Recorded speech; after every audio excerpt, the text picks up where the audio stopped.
कल का जो प्रोटेस्ट हुआ देश की राजधानी दिल्ली में इस ऐतिहासिक आक्रोश का गवाह बना, लेकिन एक पूर्व नियोजित साजिश के तहत लाखों छात्रों की आवाज को लाठियों और आंसू गैस के गोले तले दबाने की राजीव चौक से लेकर जनपद और जंतर मंतर तक सिर्फ और सिर्फ सिर ही सिर नजर आ रहे थे।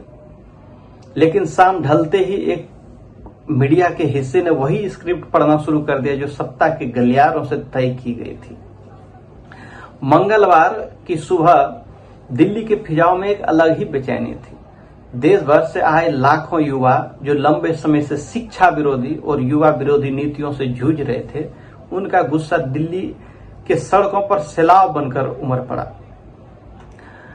राजीव चौक हो या जनपद, पूरा कनॉट प्लेस युवाओं के नारों से गूंज उठा। प्रत्यक्षदर्शियों और वहां मौजूद युवाओं की माने तो दिल्ली ने हाल के सालों में छात्रों का इतना बड़ा आंदोलन कभी नहीं देखा था। नहीं मैंने कभी ऐसा देखा था। यह किसी पार्टी का झंडा नहीं था, बल्कि भारत के भविष्य यानी युवाओं का साझा आक्रोश था। लेकिन सवाल यह उठता है कि जो मार्च पूरी तरह शांतिपूर्ण था, वह अचानक हिंसा कैसे हुआ। ग्राउंड पर मौजूद लोगों का दावा है कि प्रदर्शन को बदनाम करने के लिए पहले से आशंकाएं जताई जा रही थी।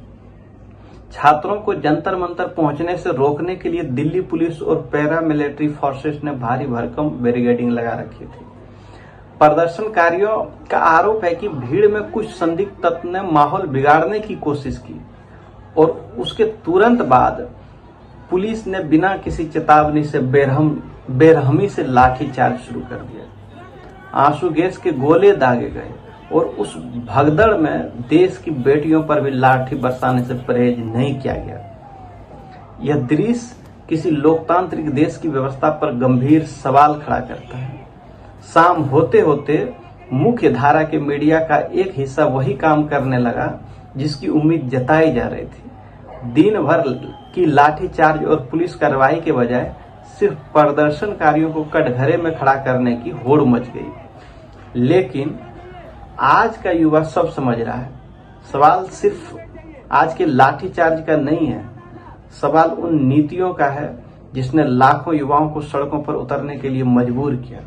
तानाशाही रवैये से आवाज दबाने की यह कोशिश क्या सत्ता के खिलाफ इस आक्रोश को और बढ़ाएगी? लोकतंत्र में असहमति और विरोध प्रदर्शन युवाओं का संवैधानिक अधिकार है, और जब जब युवाओं की आवाज को लाठियों के दम पर दबाने की कोशिश हुई है, इतिहास गवाह है कि उसका परिणाम बेहद दुर्गामी रही है। आज दिल्ली की सड़कों पर उतरा यह आक्रोश क्या सत्ता के समीकरण बदलेगा?